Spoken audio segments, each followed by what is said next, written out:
Bueno, Roberto, muchísimas gracias por aceptar la invitación al podcast. La verdad que estoy muy contento porque creo que tenemos en sintonía algunas cuestiones de las cuales volcaste en el libro y me parece oportuno. ¿Lo viste? ¿Lo leíste?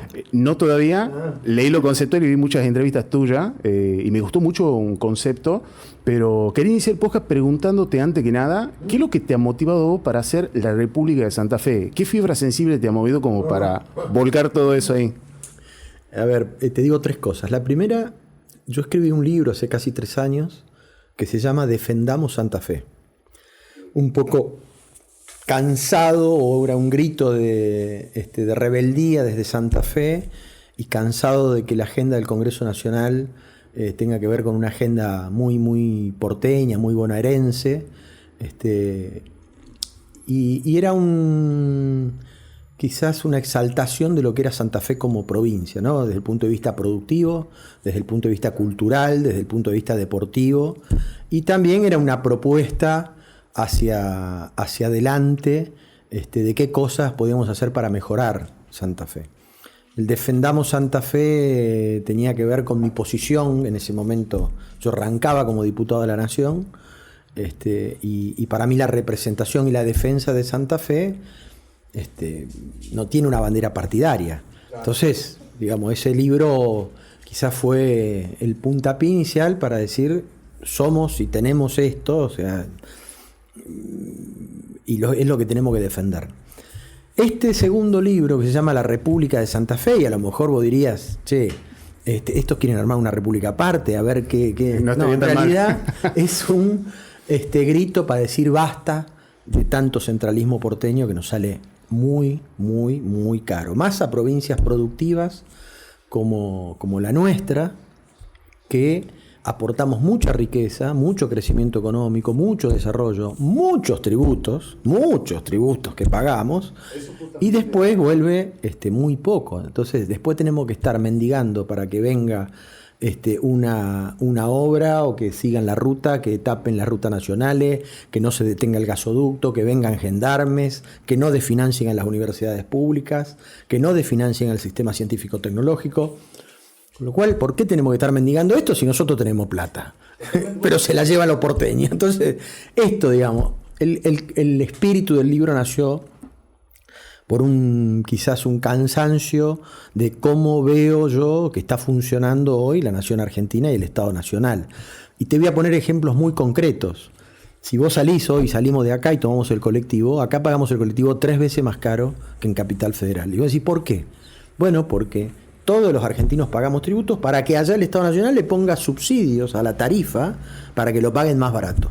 Vos sabés que yo quería hacer hincapié también en eso, porque he visto algunas entrevistas tuyas y me impactó muchísimo cómo desarrollar el concepto de lo injusto que por ahí nosotros tildamos la agenda porteña en cuanto a la gestión que tiene distintas provincias.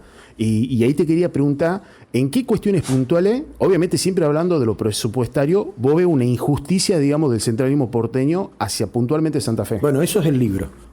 Eso es el libro. Con mucha información y mucha investigación. Obviamente que no lo hice solo, esto fue con un equipo de gente ligada fundamentalmente a la economía, que ha estudiado en detalle cómo se gasta el presupuesto nacional. Te voy a poner estos ejemplos, digamos, que están en el libro. El transporte. El año pasado, 2024, el 96% de los subsidios del Estado Nacional los destinó a Ciudad de Buenos Aires y el área metropolitana de Buenos Aires. 2.150 millones de dólares aproximadamente. ¿Escuchaste? 2.150 millones de dólares. O sea, hacemos la autopista de la Ruta 11 de acá hasta Reconquista. ¿Cuántos puentes son? Es una barbaridad. Bueno, digo, y eso lo pagamos todos los argentinos. Eso lo pagamos todos los argentinos. Es más, en el presupuesto que diseñó Milei y Caputo para el 2025, que no fue aprobado por el Congreso porque el mismo oficialismo no quiso que se trate, presupuestan 3.000, creo que no me acuerdo ahora de memoria, pero eran 3.600 o 3.900 millones de dólares en subsidio al transporte, que queda allá. Ahora, vos vas hoy a bañarte, abrís el agua y la pagás más cara que en Buenos Aires. ¿Sabés por qué? Por lo mismo, porque hay una empresa que se llama AISA que brinda el servicio de agua y cloaca para Capital Federal y 26 partidos del conurbano. El Estado Nacional, y esto para que le atraviesa a todos los gobiernos, sin bandera partidaria, son todos en esto muy parecidos, del 2008 al 2024 se puso 3.700 millones de dólares para subsidiar la tarifa, o sea, para que los porteños y los 26 partidos conurbanos paguen más barata el agua, y 8.500 palos verdes para hacer obras. Es una locura. Acá no vino nada. ¿Querés que siga? Bueno, la luz, acá si vos consumís lo mismo que un porteño, pagás 40% más. Por lo mismo. 40% más. Sí. Bueno, yo me imaginaba ponerle un 10%, pero 40%. Todo esto desarrollo en el libro. El gas, el combustible, pero la política de cultura. O sea, el gasto de cultura, el 85% se gasta en la Ciudad Autónoma de Buenos Aires. Bueno, yo vi un dato que tiraste que me llamó muchísimo la atención y me he hecho un clic y entiendo por qué, digamos, vos, ese espíritu de decir la República de Santa Fe, es que el hecho del presupuesto, porque esto cuando lo vi me impactó mucho, que es un presupuesto como el de ahora no está vigente, está el del 2023, pero fue confeccionado con datos del 2022. O sea que tenemos un presupuesto atrasado como 5 años. Sí, no 5, 3, que en estos 3 años hubo mucha inflación, con lo cual toda esa parte de plata que está por encima del presupuesto del 2023, aprobado, hecho en el 2022, es de libre disponibilidad del presidente. Por eso nosotros insistimos que debemos tratar un presupuesto y aprobarlo. Es la primera vez en la historia que 2 años consecutivos no se aprueba y se reconduce. Creo que el único comparable es la dictadura que ha dicho, o sea, es verdad, digamos, la dictadura hubo uno o 2 años que no hubo presupuesto. Pero el problema es que no había presupuesto, pero no había Congreso Nacional, digamos, claro, no había partidos políticos, no había sindicatos, no había nada, digamos, no había institucionalidad vigente, digamos, con lo cual no lo tomo como referencia eso. Digo, en los 40 años de democracia del 83 para acá nunca pasó una cosa de esta naturaleza. Pero te puedo seguir porque hay cosas también que no están muy conocidas. Acá se conoce mucho el tema del transporte público, por ejemplo, menos el tema de agua que te dije. Pero, por ejemplo, hay un dato que no se conoce, que es el Poder Judicial de la Nación. El 77% del gasto del Poder Judicial Nacional, ¿a dónde es? En la Ciudad Autónoma de Buenos Aires. Bancamos todos los argentinos, La Ciudad de Buenos Aires tiene 40 juzgados federales. Nosotros en la provincia de Santa Fe tenemos 10 en 5 ciudades. En Rosario, Santa Fe, Rafaela, Venado Tuerto y Reconquista. Tiene 12 tribunales orales federales. Nosotros tenemos 4. ¿Sí? Vos decís, ¿qué pasa, che? Hay tantos delitos en Capital Federal que tiene una estructura judicial fenomenal. Para decir, no, digamos, lo que ha sido una constante en la Argentina, ¿sí? Quizás la política pública más constante ha sido el centralismo porteño, que se agudizó a través de los años cada vez peor y cada vez más. El 78% de los recursos tributarios de la Argentina los cobra el Estado Nacional. ¿Y cuáles creen que son esas deudas que, por ejemplo, actualmente sí son posibles de cobrar al gobierno nacional? Hoy yo lo digo esto porque he visto que había como una deuda como de 800.000 millones de pesos, una cosa así que tienen coparticipación. No es por la coparticipación, es una deuda por la compensación a la caja de jubilaciones.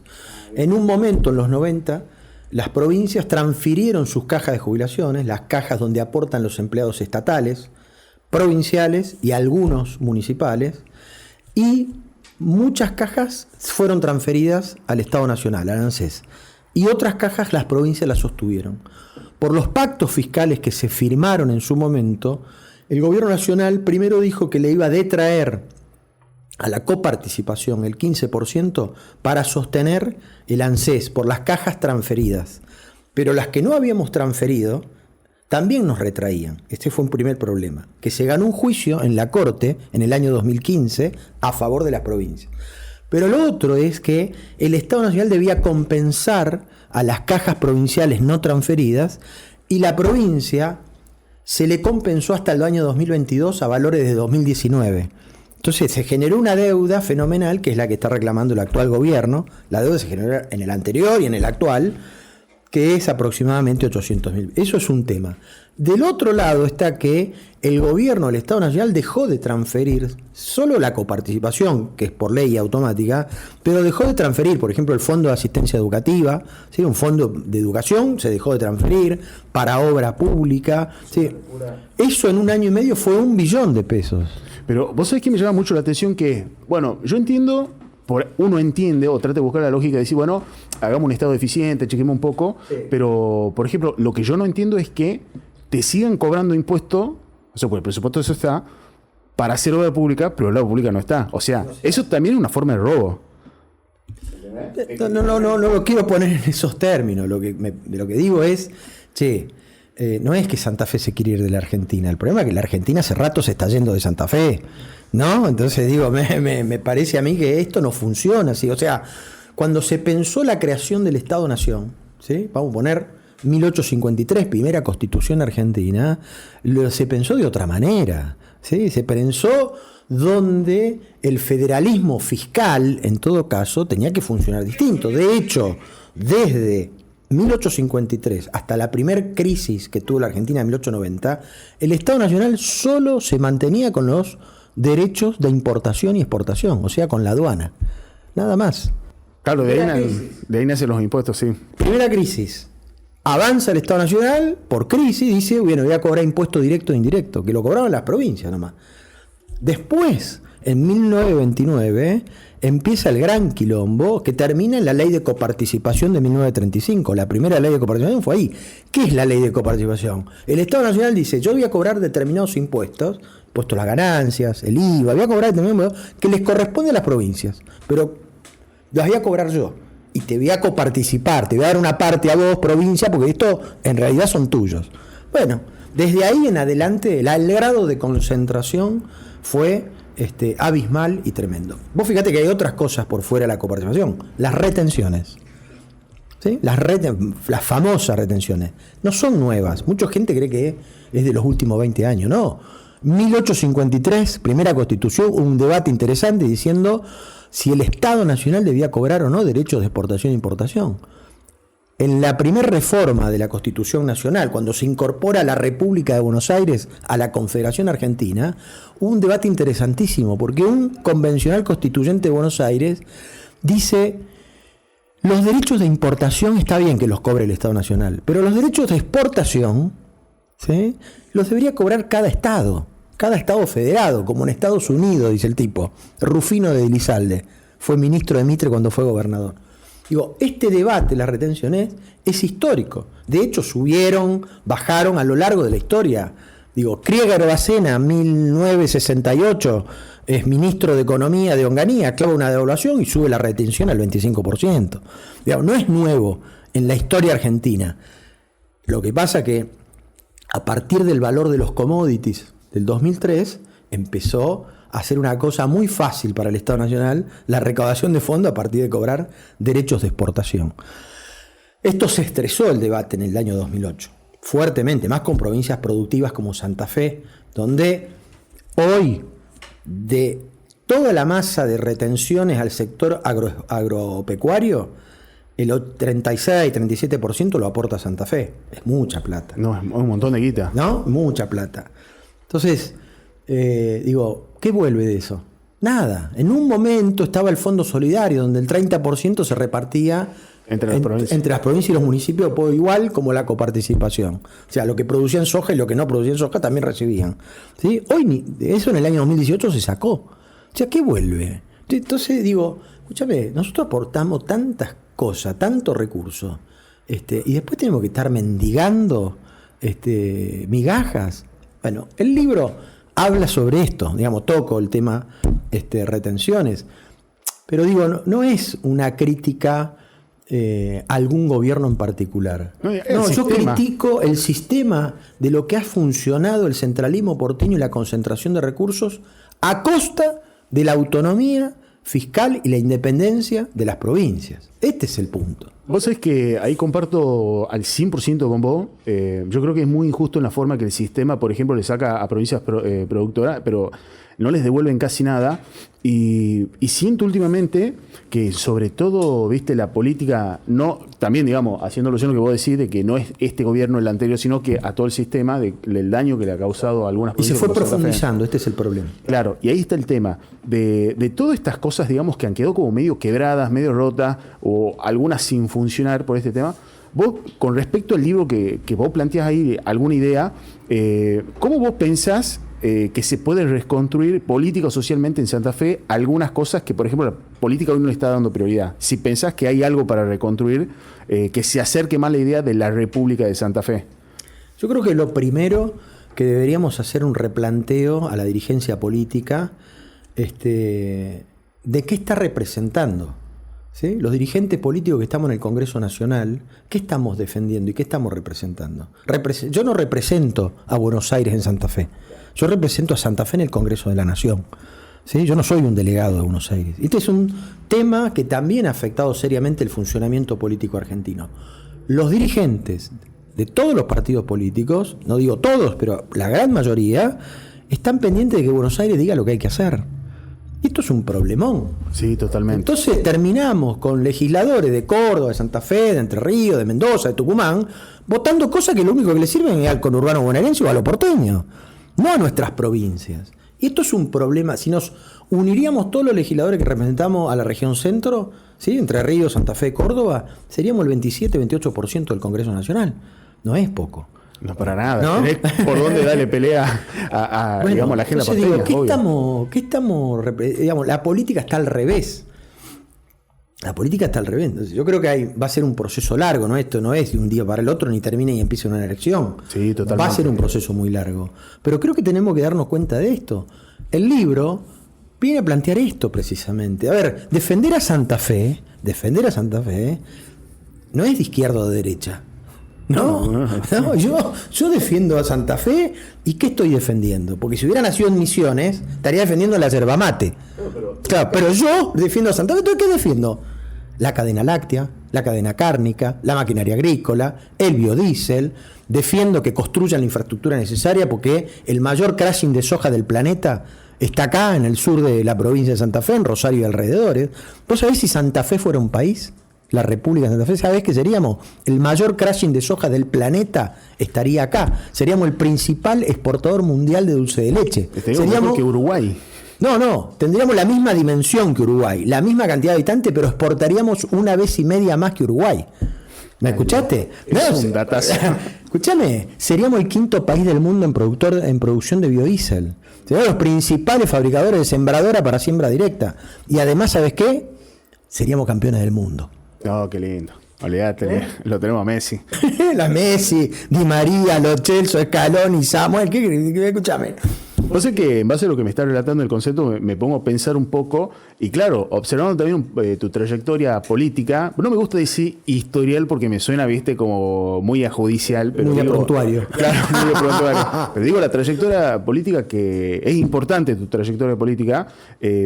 Yo quería preguntarte, ¿qué tanto te ha sumado vos, por ejemplo, toda tu trayectoria política hasta el día de hoy, en la mirada que hoy vos profundizás en la República de Santa Fe? Si es que algo te ha aportado hecho, digamos, de estar en política y demás para cambiar algunos pensamientos o acomodar, digamos, lo que hoy vos defendés, digamos, con el tema del federalismo, la independencia de Santa Fe en un montón de cuestiones. A ver, no quiero interpretar tu pregunta correctamente.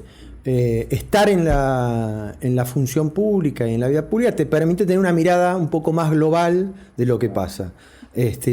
Yo soy de Rafaela, ¿sí? Y mis primeros pasos los di en la política local, en la gestión local, en el municipio, siendo funcionario, después concejal, ligado a temas que tienen que ver con la política de desarrollo local, con la competitividad del territorio, y eso te permite tener una mirada. Después, cuando me tocó ser legislador provincial y empecé a recorrer la provincia, ahí tenés una mirada mucho más grande de lo que significa Santa Fe. ¿Sí? Había un escritor santafesino que escribió un libro que se llama Santa Fe, mi país.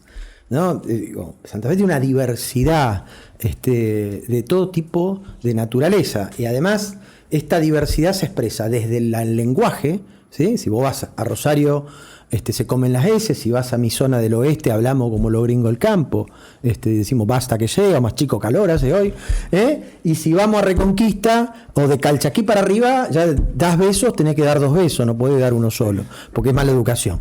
Y tienen otra tonada los de Reconquista, además de los del norte de la provincia. Entonces, es muy diverso. Desde el punto de vista cultural, es muy grande, ¿sí? O sea, el rock en español, por primera vez en el mundo de habla hispana, se cantó en Rosario. Lo hizo Lito Nevia con Los Gatos. Lito Nevia rosarino, ¿sí? Así como Fito Páez, Baglietto, Goldín, Fandermolia, Bonicio, Identikit, El Pájaro Gómez, Vilma Palma, ¿sí? O sea, pero yo te podría decir, y Horacio Guaraní, y acá, Alto Verde, ¿sí? Y Ariel Ramírez, ¿sí? Paisano santafesino, y Soledad, y León Gieco, que de Gañar Rosquín. Escuchame, la diversidad, Agustín Magaldi, la diversidad que tiene Santa Fe es tremenda. Juan José Saer, que vivió acá en Santa Fe varios años, Beatriz Sarlo dijo, después de Borges, Saer. ¿Sí? Santa Fe es un país en serio. Sí, no, sí, es que yo me di cuenta de eso cuando conocí Santa Fe, pues yo no lo había visto ni en foto, te lo juro. Y un día me invitaron, me vine acá, me enamoré profundamente de la ciudad y he logrado como... yo tuve una conexión de sangre acá con Santa Fe, ¿no? Dice, bueno, yo nací tucumano, pero por elección estoy en Santa Fe, me siento santafesino y me gusta mucho esto de la impronta. Y vos sabés que a la hora también un poco, ya metiéndonos un poco más en política, viendo tu trayectoria, he visto que también fuiste candidato a gobernador en un momento. No, fue... un intento, pero no terminé siendo candidato. Bien. Bueno, hay cuestiones... El candidato que no fue, sería. Claro. Vos sabés que hay cuestiones que yo veo cuando analizo el peronismo. A mí el peronismo santafesino me parece totalmente diferente a cualquier otro lugar de Argentina. ¿Por qué? Porque acá vos te podés sentar a charlar. No es una cuestión de violencia en la forma de, por ejemplo, pensar distinto, estar en distintas posiciones. Se puede dar un diálogo, un consenso. Y veo, digamos, ahora el peronismo acá en Santa Fe como que está un poco partido. Entonces, yo te quería preguntar también, a través de tu trayectoria, tu imagen y tus pensamientos, ¿qué es lo que tiene que suceder en contexto o qué se tiene que dar para que el peronismo, por ejemplo, acá en Santa Fe, se pueda unir y ser gobierno de nuevo? Yo no sé si para construir una alternativa de poder en Santa Fe o un proyecto para gobernar Santa Fe pasa por unir lo que se ha roto. ¿Sí? Creo que la reconfiguración de la política argentina va a pasar por otro lado. Esta es mi primera apreciación. Milei es el fracaso de la política argentina. O sea, nosotros fracasamos. ¿Sí? Por eso está Milei. Y nadie se hace cargo. Nadie se hace cargo del fracaso de Alberto Fernández, nadie se hace cargo, ¿viste? Pero Milei le ganó, al peronismo le ganó a todos los partidos, le ganó al PRO, a la UCR, al socialismo, le ganó a todo, viene de este otro lado. Entonces, primero hay que pensar esto. Segundo, creo que la política en sí hoy, el sistema político, está bastante roto y deteriorado, están rotos los vínculos, están rotos los diálogos, es muy difícil construir mayorías en el Congreso, está roto el federalismo, ¿sí? Entonces, yo creo que la reconfiguración, para mí, del sistema no va a pasar por los partidos políticos, va a pasar por lo que nos pongamos de acuerdo en determinado tipo de políticas públicas. En una cuestión de coalición estaríamos hablando. No sé si llamarlo como quieras, pero digo, la cuestión va a pasar en discutir, bueno, ¿qué queremos que haga el Estado Nacional con las provincias argentinas? O al revés, las provincias argentinas, ¿qué Estado Nacional quieren? ¿Sí? La inversa. Está bueno el planteamiento. Sí. ¿Nosotros no deberíamos cobrar impuesto y coparticiparle al Estado Nacional para su funcionamiento? ¿Sí? ¿No debería ser al revés? Che, a ver, ¿qué hacemos con la educación? ¿Deberíamos seguir financiando la educación pública o no? Al sistema científico-tecnológico, ¿sí? ¿Hay que cerrar el INTA? ¿Sí? ¿Hay que cerrar el CONICET o no? Yo creo que las discusiones de fondo van a pasar por ahí, no por los partidos políticos. Porque además te digo esto, y te corro el eje, ¿qué es el peronismo? Yo te puedo decir, el peronismo de Santa Fe es distinto, sí, porque, digamos, yo creo que tengo una impronta por donde nací, por donde me formé, por lo que hice, distinta. No es yo soy un peronista que no es igual a un peronista de Florencio Varela. Claro, entiendo hacia dónde va. ¿Sí? Bueno, pero por ejemplo, hoy me cuesta ver o etiquetar, y yo creo que eso es principalmente una de las cuestiones de cuál la gente, por ejemplo, no fue a votar en estas últimas elecciones o va cada vez menos, de que es difícil como encasillar en etiqueta los partidos. ¿Por qué vos hablas de radicalismo? Y bueno, ¿qué? Esa pregunta, ¿qué es el radicalismo? Hoy no sabés qué es el radicalismo. Y yo te digo esto, digamos, yo que creo en, digamos, en lo que hago, en lo que defiendo, no es que estoy haciendo por si se quiere por peronista, digamos, ¿no? Porque yo abracé la bandera del peronismo sin conocer a Perón, y lo abracé la bandera del peronismo cuando me vine a estudiar a Santa Fe en la década del 80, y porque creí que el proceso político que más había democratizado desde el punto de vista social en la Argentina había sido el peronismo, con sus aciertos y sus errores, ¿sí? Pero el avance social, ¿sí?, en la democratización del acceso a los bienes públicos, digo, desde el punto de vista del trabajo, desde el punto de vista de los derechos del trabajador, desde el punto de vista de la educación, ¿Sí? Digamos, en el peronismo se construyeron 2.500 escuelas, 6.000 ampliaciones áulicas. Fue la primera vez que los hijos de los trabajadores ponían gratis a la universidad, porque se instrumentó que la universidad sea gratuita por primera vez en 1947. Digo, los derechos de la mujer. El avance desde el punto de vista social, la democratización del Estado y de los bienes públicos se dio en ese momento. Yo abracé esa bandera. Te vuelvo a repetir. Todos los procesos, todos tienen luces y sombras, todos tienen aciertos y errores. Me pareció que ese había sido el proceso más fuerte. Y yo te diría esto, te diría que hoy muchos compañeros peronistas no les gusta esta idea de la República de Santa Fe, ¿sí? Porque ellos hablan del proyecto nacional y qué sé yo. La verdad es que primero, la nación se constituyó por las provincias argentinas, ¿no? Porque la Constitución dice que son preexistentes y de hecho de los pactos preexistentes, 6 se firmaron, 3 lo firmó el brigadier López. ¿Sí? Entonces había que preguntarle al brigadier López qué piensa. ¿Sí? Porque él creía en la República de Santa Fe y no había nada de lo que yo todo mencioné hasta acá, digamos, ¿no? En segundo lugar, el tipo más federal de los presidentes después de la Constitución del 53 fue Perón, que creó 8 provincias. 8 provincias creó, ¿no? Si no hubiera sido federal no lo hubiera hecho. Entonces, digo, me parece a mí que estamos colonizados, no solo fiscalmente, culturalmente.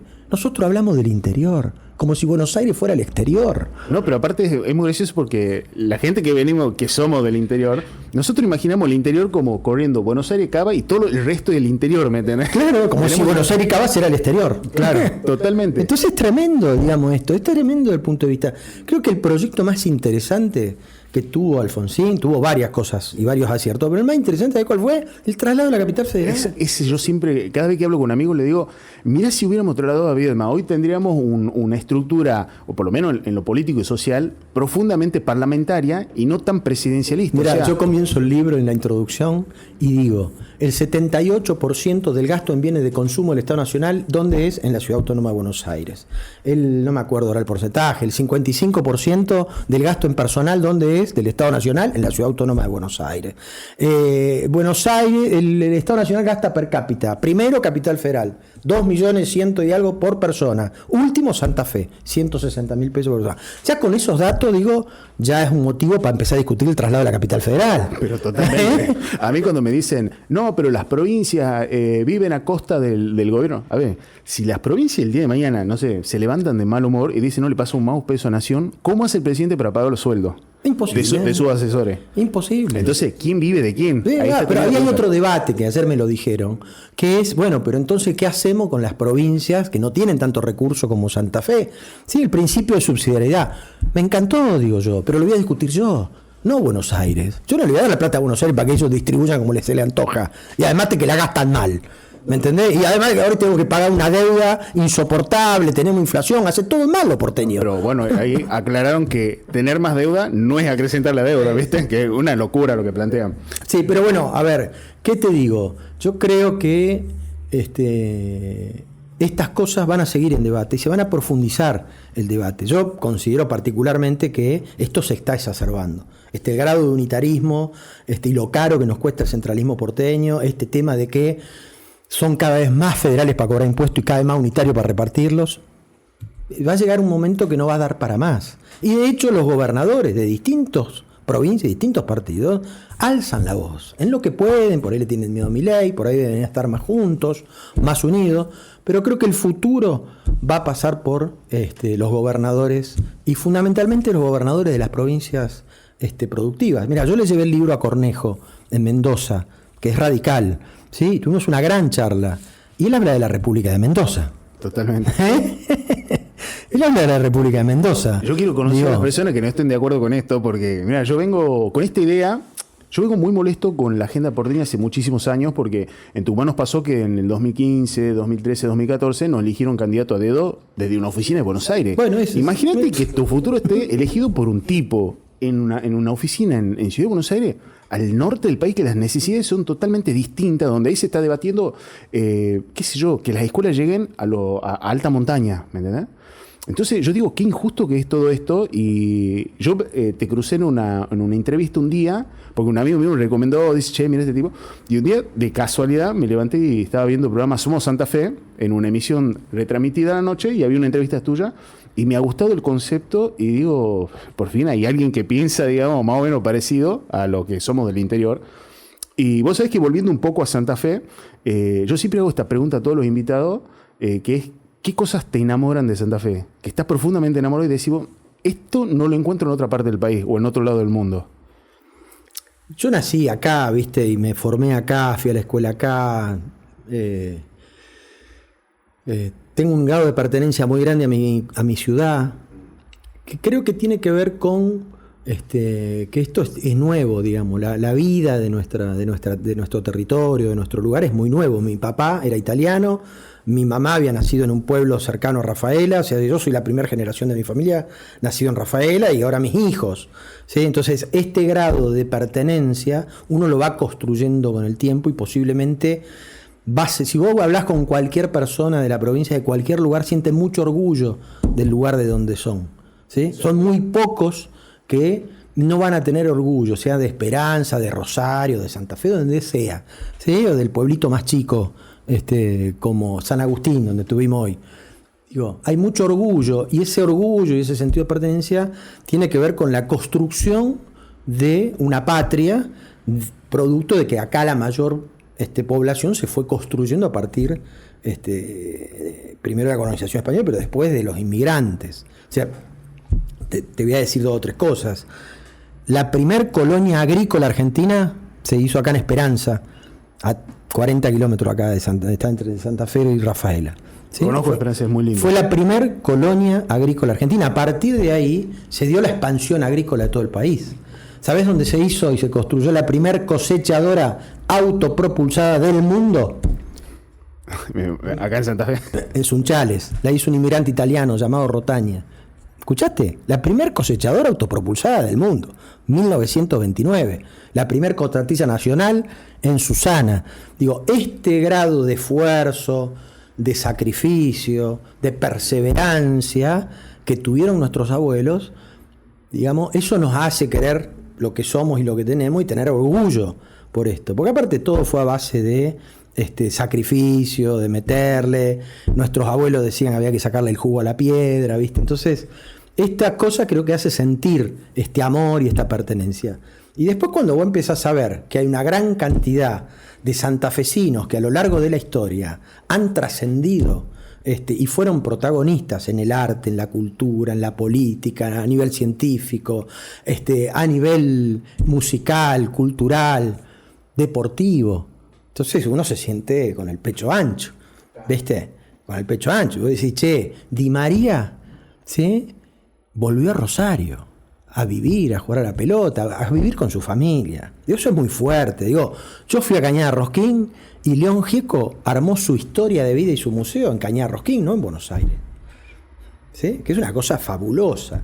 Lamento no tener la infraestructura necesaria para que todo el mundo pueda ir y recorrer eso. Digo, pero hoy estuvimos en San Carlos en una empresa de quesos que tiene unos 35 años.